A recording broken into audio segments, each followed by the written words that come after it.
Study with शरण IAS के Hindi class में आपका स्वागत है।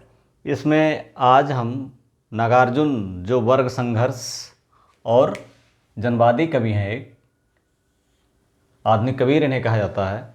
आधुनिक कबीर कई मामलों में कबीर से आज ज़्यादा मुखर दिखते हैं, ज़्यादा विद्रोही दिखते हैं। ये आधुनिक संदर्भ में अगर देखा जाए तो कई मायनों में वहाँ से ज़्यादा विद्रोही दिखते हैं।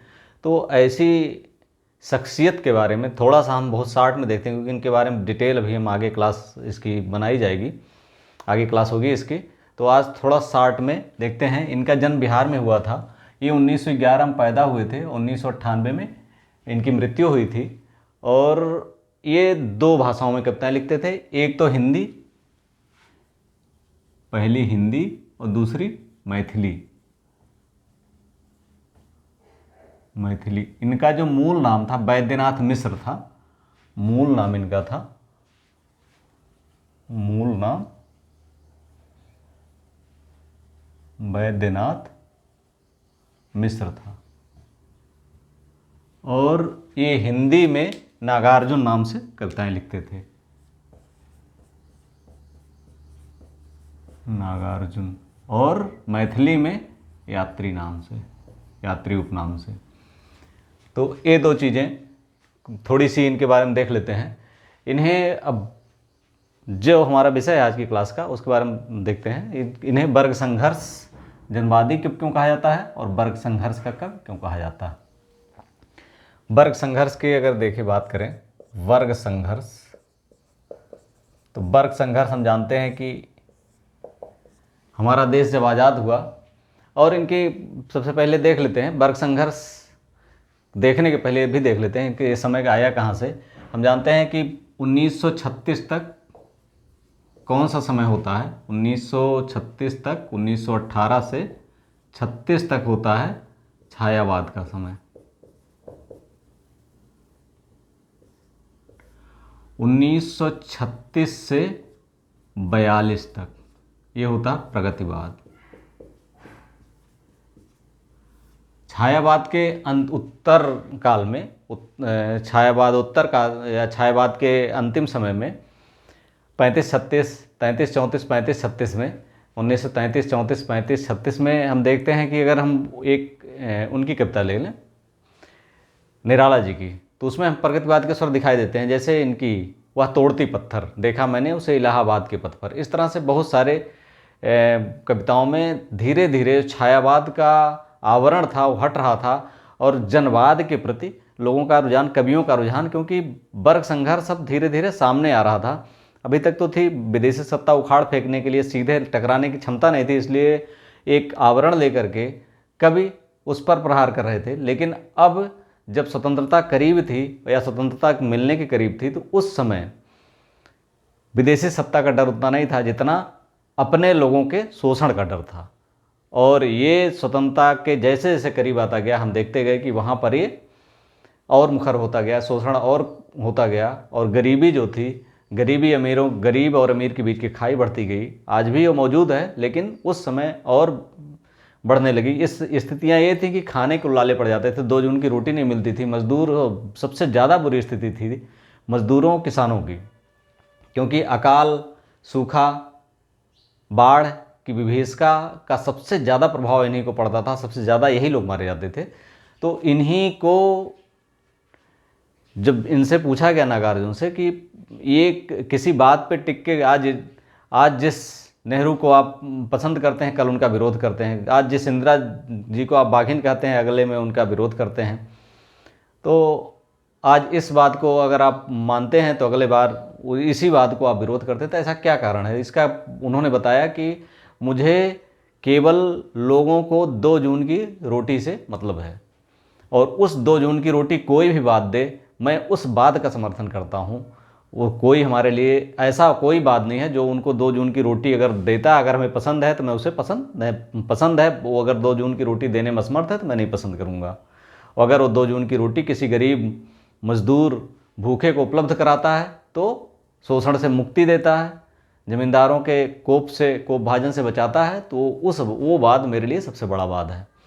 तो ऐसे थे नागार्जुन जी, ऐसे ही थे। इसीलिए उनको उनकी कुछ जो अगर हम देखते हैं वर्ग संघर्ष और उनकी कविताओं में दो दो लाइनें करके हम देखेंगे कहाँ कहाँ उनके कविताओं में वर्ग संघर्ष दिखता है। वो जानते थे कि वर्ग संघर्ष की कविता जो है, जैसे जयप्रकाश नारायण के बहुत समर्थक थे और उस समय वर्ग संघर्ष के लिए जो एक क्रांति की आवश्यकता थी वो उसी वर्ग संघर्ष के लोगों के बीच से वो देखते थे।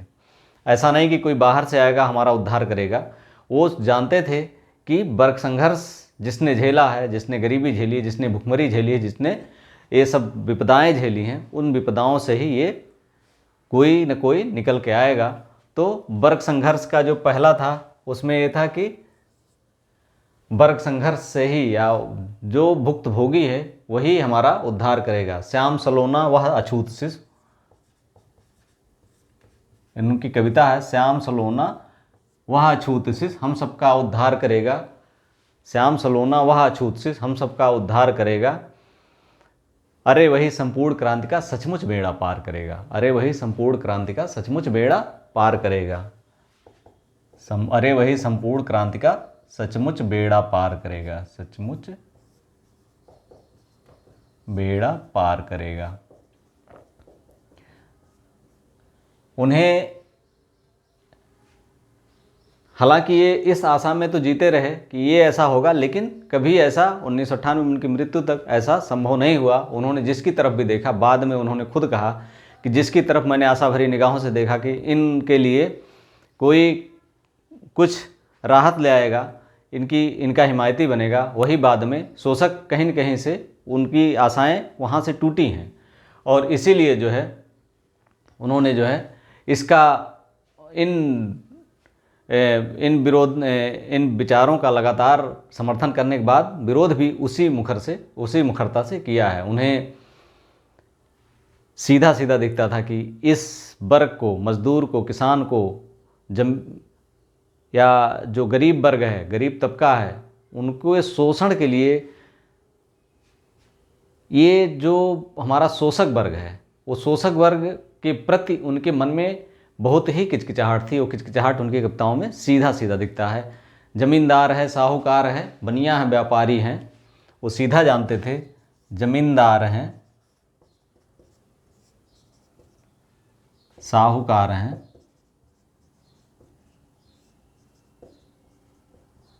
बनिया है, व्यापारी है,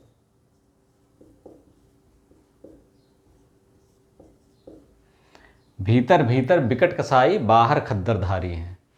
अब सोच लीजिए क्या कह रहे हैं। भीतर भीतर, आज बोल दीजिए तो देखिए, भीतर भीतर बिकट कसाई,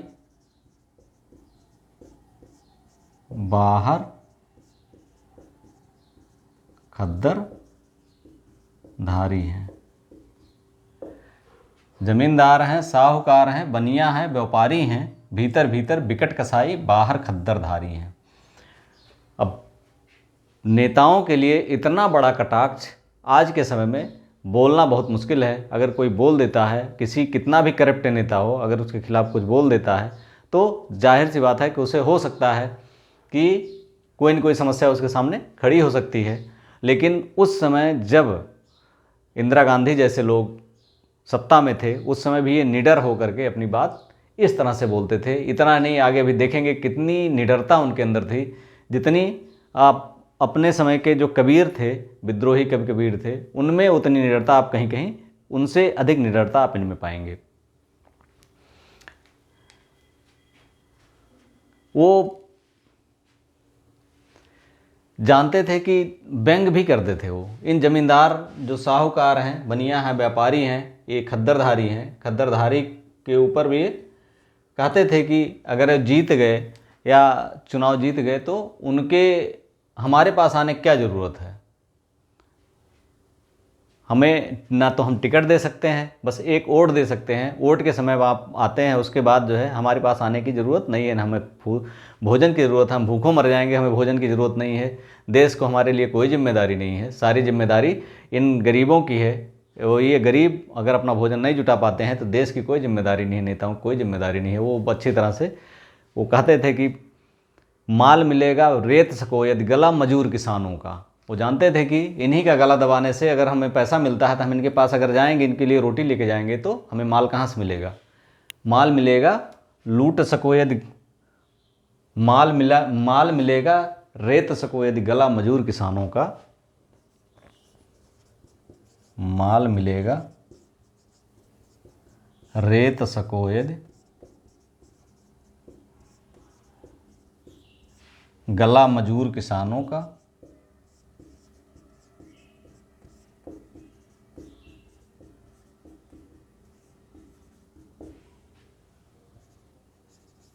हम मर भूखों से क्या होगा।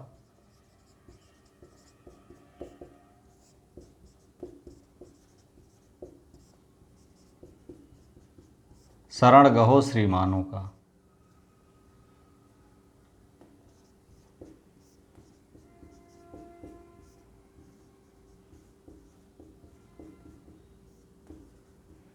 यानी माल आप यहाँ से लीजिए, कहाँ से, मजूर किसानों से लीजिए।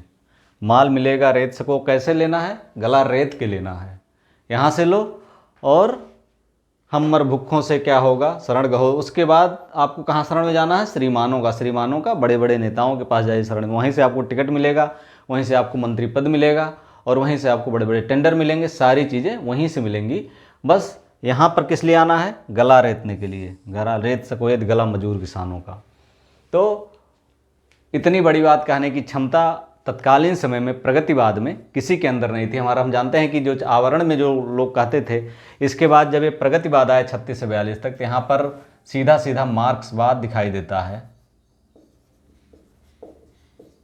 और सीधा हिमायती होने के कारण, इन गरीब मजदूर किसानों का हिमायती होने के कारण, इनके लिए सीधा सीधा अपनी बात कहने के कारण, यहाँ पर जो लयात्मकता थी, काव्य की लयात्मकता जो थी एक कम होती है, संगीतात्मकता कम होती है। क्योंकि संगीत अगर है तो शोषण नहीं होगा, संगीतात्मकता भी यहाँ कम होती है। क्या आती है, तीक्ष्णता आती है। क्या आती है इस कविता में, तीक्ष्णता आती है, जो सीधे जाकर के हृदय को बेधती है। मजदूर किसानों का हृदय बेधती है, उनके अंदर टीस पैदा करती है, और क्रांति के लिए उकसाती है, और उनके अंदर भी जाके बेधती है। जो जमींदार हैं, साहूकार हैं, बनिया हैं, व्यापारी हैं, इनके अंदर भी कलेजे में लगती है, ताकि इनकी जो होती है, इनकी शोषण की जो प्रवृत्ति होती है, ये तिलमिलाते हैं कि कोई हमें ऐसा क्यों कह रहा है। क्योंकि चोर को अगर कोई चोर कहे तो वो सबसे ज़्यादा बड़ा गुनाहगार वही है जो चोर को चोर कह दे। तो इनके अंदर वो तिलमिलाहट पैदा होती थी। अपने कविताओं के द्वारा बाबा नागार्जुन ये दोनों स्थितियां पैदा करते थे कि जो वही एक बात, गरीब मजदूर मजलूम जो बेबस हैं उनके अंदर क्रांति की भावना पैदा करे, और जो शोषण करने वाले हैं उनके अंदर तिलमिलाहट पैदा करे। और वो जो है अपनी अगर ना कर पाएँ, अपने अंदर ना देख पाएँ, लेकिन वो तिलमिलाते ज़रूर थे। अगला है, अगली आप आगे देखते हैं। ये उनकी भाषा बोलते भी थे। एक चीज़ और ध्यान दीजिए कि जब वो मजदूर किसानों की बात करते हैं तो वो उन्हीं की भाषा में लगभग बोलते हैं। जैसे हम मर भूखों से क्या होगा। मर भूखों शब्द जो है ये उन्हीं का बनाया हुआ शब्द है, ग्रामीण अंचल का बना हुआ शब्द है, और वहाँ के लोगों द्वारा बोला जाने वाला शब्द है। क्योंकि ये शब्द सीधा बताता है कि ये उन्हीं के बीच से निकला हुआ शब्द है। मर भूखों से क्या होगा, चरण गहो श्रीमानों का। तो यहाँ पर मर भूखों जैसे शब्द को ला करके उन्होंने जो गरीब किसान हैं उनकी व्यथा को और अधिक मार्मिक बनाया। इसके अलावा अगर हम देखते हैं कि उन्होंने सीधा जो है, जो कह सकते हैं कि गरीब मजदूर थे, उनकी भूख को बहुत करीब से महसूस किया। अगर अकाल और उसके बाद उनकी कविता आप देखिए, एक कविता उनकी अकाल और उसके बाद, कौन सी कविता है, अकाल और उसके बाद। छोटी 8 लाइन की कविता है ये। इस कविता में अगर आप देखेंगे अकाल और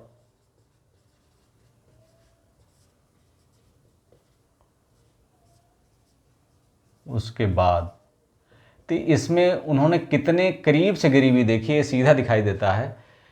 कई दिनों तक चूल्हा रोया चक्की रही उदास, कई दिनों तक कानी कुतिया सोई उसके पास, कई दिनों तक छिपकलियों की लगी कई दिनों तक लगी भीत पर छिपकलियों की गश्त, कई दिनों तक चूहों की भी हालत रही शिकस्त। अब देख सकते हैं कि यहाँ पर जो गरीब के अंदर अगर चूल्हा नहीं जलता है तो क्या होता है, चूल्हा रोया चक्की रही उदास, यानी चूल्हा ना जलने का मतलब उसके घर में जांता जो होता था पहले, गेहूँ पीसने वाला, तो पहले गांव में लोग जांता होता था, ढेंके होते थे जिससे चावल निकाला जाता था, मशीन में नहीं कुटाई होती थी चावल की, या जो जांता होता था, चक्की होती थी, उसे चक्की कहते थे, जांता चक्की देहाती भाषा में, तो उसमें से जो गेहूँ पीसा जाता था तो वो उसकी आवाज़ बंद हुई, क्योंकि महिलाएं सुबह ही 4 बजे ही उठ करके उससे आटा निकालती हैं और उसके बाद ही चूल्हे पर वो पकता है। तो जब चूल्हे में आटा है ही नहीं घर में, गेहूँ है ही नहीं है, तो चलेगी नहीं चक्की, चक्की नहीं चलेगी तो चूल्हा भी नहीं जलेगा, और जले ना जलेगा मतलब वो उदास है। और कई दिनों तक कानी कुतिया सोई उसके पास, यानी अगर चूल्हा जल ही नहीं रहा है तो उसके पास कौन जाएगा चूल्हे के पास। हर आदमी अगर खाना ही नहीं पा रहा तो कहीं न कहीं पड़ा है, उसे किसी चीज़ की सुध नहीं रहेगी, भूखे आदमी किस चीज़ की सुध। ऐसे में जो गांव की कानी कुतिया है उसको अपना शरण स्थल मिल गया है, वो जो है वो जाकर के वहीं सोती है, क्योंकि मजदूर और गरीबों के पास कोई पामेरियन और लेब्रा या जर्मन शेफर्ड जैसे कुत्ते तो होंगे नहीं, वो कोई इस तरह की कुदिया खुजली वाली कानी कुतिया ही ऐसी होगी जो वहाँ पर आसपास घूमती है, जिनको वहाँ से 2 रोटी अगर खाता है आदमी तो वहाँ पर दे देता है। लेकिन आज वहाँ से रोटी जब नहीं निकली तो ढूंढते हुए वहाँ तक पहुँच गई, और जब नहीं कुछ पाई तो वहीं पर बैठ गई, तो आज वहीं पर सो गई वो। तो कानी कुतिया सोई उसके पास, यानी पूरी प्रकृति को ही उन्होंने भूखा कर दिया है, यानी पूरी प्रकृति लगी भीत पर छिपकलियों की गश्त। छिपकली गश्त क्यों लगाएगी, क्योंकि जब चूल्हा नहीं जलेगा तो क्या होगा, लाइट नहीं जलेगी। जब चूल्हा जल ही नहीं रहा, खाना बन ही नहीं रहा, तो लाइट की क्या ज़रूरत है। लाइट नहीं जलेगा तो छिपकलियाँ नहीं आएंगी, पतंगे नहीं आएंगे, पतंगे नहीं आएंगे तो छिपकली की क्या ज़रूरत है, वो ढूंढ रही है, इधर उधर कूद रही है। लगी भीत पर छिपकलियों की गश्त, कई दिनों तक चूहों की भी हालत रही शिकस्त। मतलब जब दाने ही नहीं हैं तो चूहा बेचारा भाग रहे हैं, रात दिन भाग रहे हैं, उनको भूखों, क्योंकि वो मिट्टी तो खाएंगे नहीं, कुतरने से काम चलेगा नहीं, उनको भोजन तो चाहिए, 2-4 दाने खाने के चाहिए, और दाने तभी मिलेंगे जब इनके घर में होंगे। तो सारी चीज़ें एक दूसरे से उन्होंने जोड़ करके कितनी बेबाकी से, जैसे लग रहा है कि वो घर में बैठ कर देख रहे हों कि गरीब आदमी कितनी व्यथा से कितनी झेल रहा है, और उसके साथ ही पूरी प्रकृति वहाँ का जो इकोसिस्टम है पूरा वो दुखी हो गया, क्योंकि उस एक दाने से, चूल्हे पर जो पकती हुई रोटी है उसी दाने से पूरा वहाँ का उस घर का इकोसिस्टम चलता है। सारे कीड़े मकोड़े वहीं से खाते हैं, सारे बाहर का कुत्ता भी वहीं, कानी कुतिया भी वहीं से खाती है, चूहा वहीं से खाता है, छिपकली वहीं से खाती है। तो इस तरह से हम देखते हैं कि उन्होंने बहुत करीब से गांव की ज़िंदगी को देखा था। उसके बाद यही नहीं, यहीं तक नहीं, इसके आगे जब दाने आते हैं, दाने आए घर के अंदर कई दिनों के बाद, चमक उठी घर भर की आंखें कई दिनों के बाद। अब कई दिन हो गए भूखे रहते हुए, तो जैसे दाने आए, कुछ अन्न मिला, तो जाहिर सी बात है सबके चेहरे पर थोड़ी बहुत खुशी आ जाएगी। तो ये खुशी जो है देखते बनती थी। कौवे ने खुजलाई पाखें कई दिनों के बाद, मतलब उस पर बैठा हुआ कौवा जब आग धुआं देखता है कि आज कुछ बन रहा है, तो जाहिर सी बात है कुछ जूठन बाहर भी आएगी और उसे भी कुछ खाने को मिलेगा, तो उसे भी अपनी जो बेचैनी है वो बेचैनी दिखा रहा है कि कई दिनों तक कौवे ने खुजलाई पाखें कई दिनों के बाद। मतलब ये पूरी कविता अगर आप अच्छे से देखेंगे तो इसमें पूरे गरीब की, ऐसे लोगों के वर्ग संघर्ष की कविता इन्होंने लिखी है। इसलिए इन्हें क्या कहा जाता है, जनवादी कवि, क्योंकि बहुसंख्यक उनकी नेताओं की खोज लेने वाले सारे लोग थे, दलालों की खोज लेने वाले सारे लोग थे, सेठों की खोज लेने वाले बहुत सारे कवि और चाटुकार मिल जाएंगे, लेकिन इन वर्ग की कवि, इस वर्ग की खोज करने वाले, इस वर्ग के साथ रहने वाले, इस वर्ग के बारे में बोलने वाले, जहाँ पर आपको कोई बचाने वाला नहीं है, वो बेचारे अपने खाने पीने के लिए तरस रहे हैं, तो आपको क्या बचाएंगे। तो उनको बचाने के लिए नहीं है, ऐसे में इनकी हिमायत करना बहुत मुश्किल काम था। नागार्जुन ने लगातार इनकी हिमायत की और इनके उसमें किसी को नहीं देखा, सबसे लड़ा, पंडित नेहरू से लड़ गए, ये गांधी जी के तथाकथित ध्वजवाहकों से लड़े, और उसके बाद इंदिरा गांधी को सीधे सीधे उन्होंने कटाक्ष किया। आगे हम देखेंगे कि भाई कैसे उन्होंने कटाक्ष किया। ये इसके लिए अपनी बात कहने के लिए किसी से डरते नहीं थे, वो सीधे सीधे बेबाकी से बोलते थे। ये अब सीधे सीधे कहते हैं, जनता मुझसे पूछ रही है,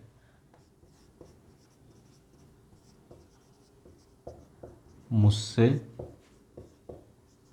पूछ रही है, क्या बतलाऊं, जन कवि हूं मैं साफ कहूंगा, कवि हूं मैं साफ कहूंगा, क्यों हकलाऊं।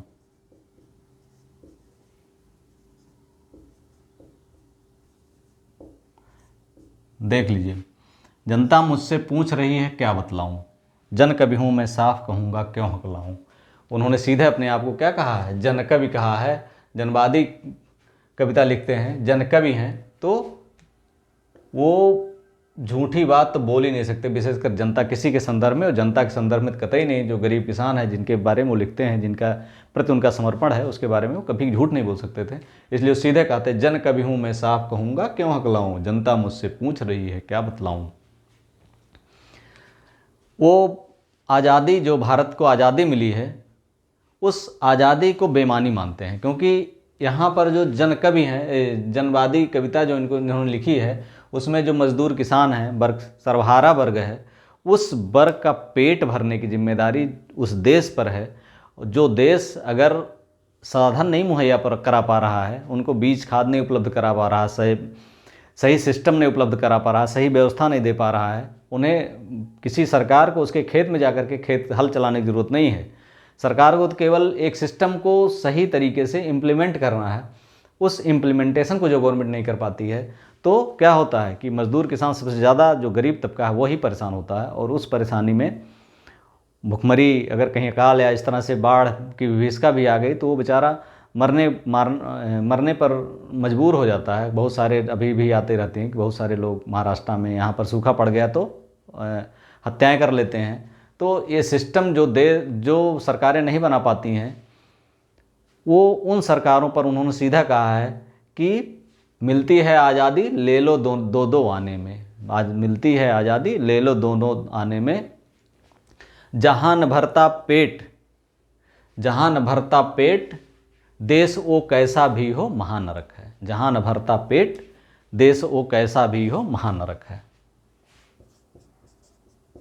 जहाँ न भरता पेट, देश वो कैसा भी हो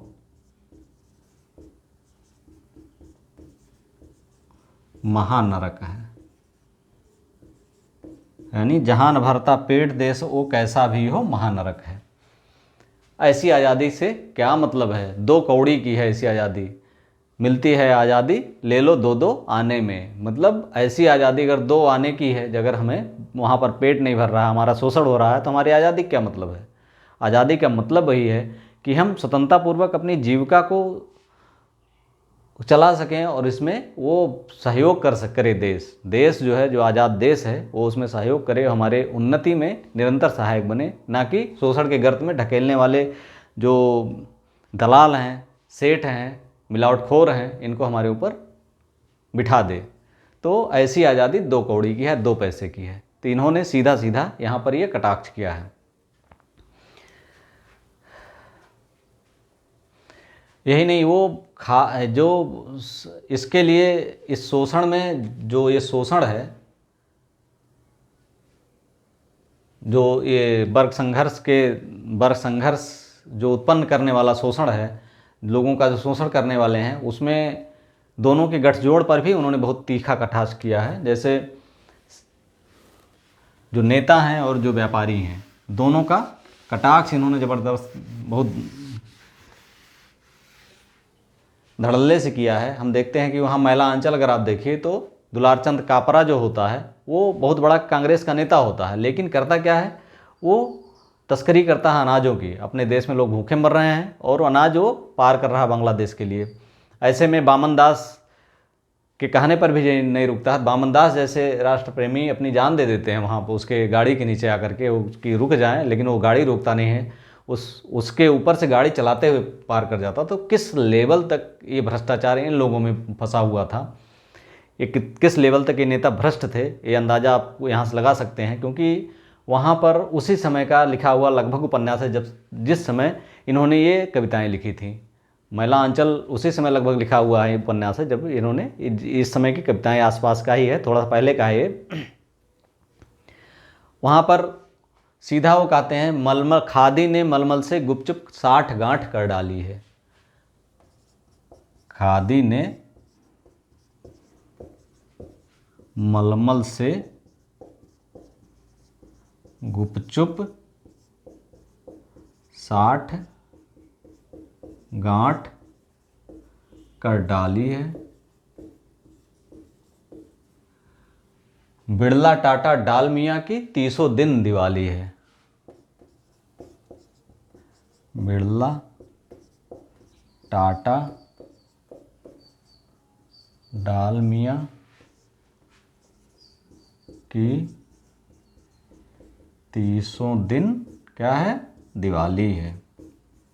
यहाँ पर इसको अगर हम प्रतीक रूप में लें, बिड़ला, टाटा और डालमिया को, तो ये उस समय के सबसे सेठों के, जो उस समय के धन्ना सेठ थे, जो मिलावटखोर थे, या इस तरह से जो देखते हैं कि ये सब इस तरह की जो प्रवृत्ति के लोग थे, उनका ये सीधा सीधा उन्होंने बताया है कि मलमल ने, खादी ने मलमल से गुपचुप 60 गांठ कर डाली है। खादी और मलमल, मलमल मतलब पूंजीपति वर्ग,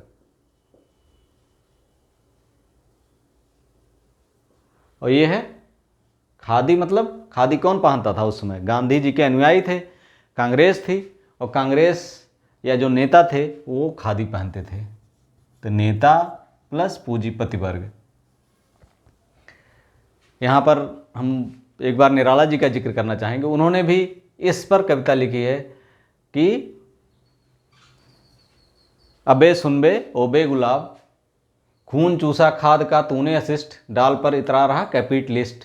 तो ये जो कविता है यहाँ पर, यहाँ उसी पैटर्न की ये कविता है। यहाँ पर भी उन्होंने शोषण वर्ग के, खादी ने मलमल से गुपचुप 60 गांठ कर डाली है, बिड़ला टाटा डालमिया की 30 दिन दिवाली है। किस तरह शोषण का यहाँ होता है, जो कैपिटलिस्ट होते हैं, जो पूंजीपति होते हैं, और वो मिल करके मलमल से या पूंजीपति वर्ग से मिल करके किस तरह से शोषण करते हैं, यहाँ पर आप सीधा सीधा उन्होंने कहा है। हम निडरता की बात करते हैं, जहाँ पर वहाँ हम देखते हैं कि उन्होंने वर्ग विशेष को ही कबीरदास जी ने अपने जो आक्रोश है उसका शिकार बनाया है कि कंकड़ पत्थर जोड़ के मस्जिद लई चिनाए, ताचढ़ मुल्ला बाग दे या कै बहिरा हुआ सुनाए। या इसी तरह से उन्होंने कहा है कि तमाम हर वर्ग के लिए उन्होंने ये सब बहुत सारे शब्द यूज किए हैं कि जो चाहे जिस वर्ग का हो, अगर ढकोसला है पाथर पूजे जो हर मिले, तो मैं पूजूं पहाड़, ताकते तो चाकी भली पीस खाए संसार। तो इस तरह से तमाम सारे उन्होंने कि अगर मेढक को लोगों को गंगा स्नान करने से अगर पुण्य मिलता तो सबसे पहले वो किसे मिलता, मछलियों और मेढकों को मिलता, तो वो हमेशा उसी में रहते हैं गंगा जी में। तो इस तरह से तमाम सारी चीज़ें उन्होंने कही हैं। लेकिन यहाँ पर नागार्जुन जी ने सीधा व्यक्ति पर कटाक्ष किया है। कहा इंदिरा गांधी को उन्होंने पहले बाघिन कहा था और एक सशक्त प्रधानमंत्री के रूप में देखा था, लेकिन जब उनसे उनका मोह भंग होता तो कहते हैं, इंदू जी क्या हुआ आपको, सत्ता के मोह में भूल गई बाप को। इंदू जी क्या हुआ आपको, इंदू जी क्या हुआ आपको, सत्ता के मोह में भूल गई बाप को। ऐसी किसी शासक के विरुद्ध कबीरदास जी ने कोई सीधा कटाक्ष नहीं किया। जो तत्कालीन सत्ताधारी शासक था उसके खिलाफ उन्होंने सीधा कटाक्ष नहीं किया। उन्होंने वर्ग संघर्ष और वर्ग भेद पर उन्होंने सीधा कटाक्ष किया था, लेकिन इन्होंने सीधा कटाक्ष इंदिरा गांधी पे किया, जो जानते हैं कि उस समय जो चाहती थी वो करती थी। उनके इशारे, पूरे इशारे पर इमरजेंसी लगी थी, आपातकाल लगा दिया गया था और बहुत सारी उथल पुथल हुई थी। पाकिस्तान से युद्ध हुआ, उसमें विजय भी मिली। तो इस तरह से बहुत सारी चीज़ें हुई हैं। वही नहीं, वो नेहरू के भी बहुत बड़े समर्थक थे। नेहरू के समर्थन में उन्होंने नेहरू को देश का मसीहा कहा और न जाने क्या क्या कहा उन्होंने नेहरू के समर्थन में। लेकिन जब उनका मोह भंग होता है नेहरू जी से, तो वतन बेचकर पंडित नेहरू फूले नहीं समाते हैं। क्या कहते हैं वो नागार्जुन? वतन बेचकर पंडित नेहरू फूले नहीं समाते हैं, और बेशर्मी की हद है फिर भी बातें बड़ी बनाते हैं। बेशर्मी की हद है फिर भी बातें बड़ी बनाते हैं। अंग्रेजी अमेरिकी जमात में शामिल, अंग्रेजी अमेरिकी जमात में शामिल, अंग्रेजी अमेरिकी जमात में शामिल हैं, फिर भी बापू की समाधि पर झुक झुक फूल चढ़ाते हैं। फिर भी बापू की समाधि पर झुक झुक फूल चढ़ाते हैं। अंग्रेजी अमेरिकी जमात के जोंकों में शामिल, फिर भी बापू की समाधि पर झुक झुक फूल चढ़ाते हैं। इस तरह से अगर यहाँ यही नहीं, उन्होंने बापू के सिद्धांतों के बहुत बड़े पक्के हिमायती थे। वो उसी बापू जी के सादा जीवन उच्च विचार के रूप में ही रहते थे। लेकिन जब देखते हैं कि बाद के बहुत सारे अहिंसक जो होते हैं, बहुत सारे जो ध्वजवाहक हैं उनके, गांधीवाद के ध्वजवाहक हैं, गांधीवादी के मानने वाले खद्दरधारी, बताया नहीं, खद्दरधारी जो हैं, टोपीधारी जो हैं, वो सब जो है उनको देखते हैं, वो चोला तो गांधीवाद का ओढ़े हैं लेकिन देश विरोधी काम कर रहे हैं, तो उनको भी उन्होंने नहीं छोड़ा। बापू के भी ताऊ निकले तीनों बंदर बापू के 3 बंदर थे। हम जानते हैं कि बुराई ना सुनो, बुराई मत देखो, बुराई मत कहो। तो बापू के भी उन्होंने उसी पर उनको बना कर कटाक्ष किया है। बापू के भी ताऊ निकले तीनों बंदर बापू के, सरल सूत्र उलझाओ निकले तीनों बंदर बापू के। सरल सूत्र उलझाओ निकले तीनों बंदर बापू के, सचमुच जीवन दानी निकले तीनों बंदर बापू के। सचमुच जीवन दानी निकले तीनों बंदर बापू के, ज्ञानी निकले ध्यानी निकले तीनों बंदर बापू के। जल थल गगन बिहारी निकले तीनों बंदर बापू के, जल थल गगन बिहारी निकले तीनों बंदर बापू के। लीला के गिरधारी निकले तीनों बंदर बापू के। कितना बड़ा कटाक्ष उनका, कि इस तरह से वो किसी को नहीं छोड़ते थे, चाहे वो गांधीवाद का आवरण ओढ़े हो। चूँकि वो गांधीवाद से उनका, अगर देख रहे हैं गांधीवाद कहाँ था ये कहाँ है, तो उनको भी उन्होंने बहुत बुरी तरह लपेटा है। सेठों का हित साध रहे हैं, लीला के गिरधारी निकले तीनों बंदर बापू के, सेठों का हित साध रहे हैं, युग पर प्रवचन लाद रहे हैं। सेठों का हित साध रहे हैं, युग पर प्रवचन लाद रहे हैं। सत्य अहिंसा फांक रहे हैं, पूंछों से छवि आंक रहे हैं तीनों बंदर बापू के। पूंछों से छवि आंक रहे हैं, दल के ऊपर दल के नीचे तीनों बंदर बापू के। दल के ऊपर दल के नीचे तीनों बंदर बापू के, और मुस्काते हैं आंखों नीचे आंखें मीचे। मुस्काते हैं आंखें मीचे तीनों बंदर बापू के, मुस्काते हैं आंखें नीचे तीनों बंदर बापू के। छील रहे गीता की छाल, उपनिषदें हैं इनकी ढाल। छील रहे गीता की छाल, उपनिषदें हैं इनकी ढाल। उधर सजे मोती के थाल, उधर सजे मोती के थाल, इधर जमे सतजुगी दलाल। उधर सजे मोती के थाल, इधर जमे सतजुगी दलाल। इनको कह रहे हैं किसको? ये खद्दरधारी जो गांधीवाद का चोला ओढ़ा है, इनके लिए है सतजुगी दलाल। मत पूछो तुम इनका हाल, मत पूछो तुम इनका हाल। किसका हाल? इन सतजुगी दलालों का। ये सर्वोदय के नटवर लाल, ये हैं सर्वोदय के नटवर लाल। मत पूछो तुम इनका हाल, सर्वोदय के नटवर लाल, तीनों बंदर बापू के। तो इस तरह से अगर हम देखते हैं नागार्जुन की कविताओं में वर्ग संघर्ष और जनवादी सोच, जनवादी कवि अगर किसी को कहा जा सकता है प्रगतिवाद में, तो वो कौन है? नागार्जुन है। और वर्ग संघर्ष के कवि जो सीधे सीधे कहते हैं, इतनी सटीक, इतनी ठोस बयानबाजी, इतनी सटीक बयानबाजी, इतनी सीधी सपाट बयानबाजी और किसी कवि में दिखती नहीं है। और अगर वर्ग संघर्ष की बात की जाए तो वर्ग संघर्ष जैसा नागार्जुन की कविताओं में मुखर होता है, ऐसी और किसी काव्य में मिलना बहुत मुश्किल है। वीडियो अच्छा लगा तो like, subscribe and share. Thank you for watching.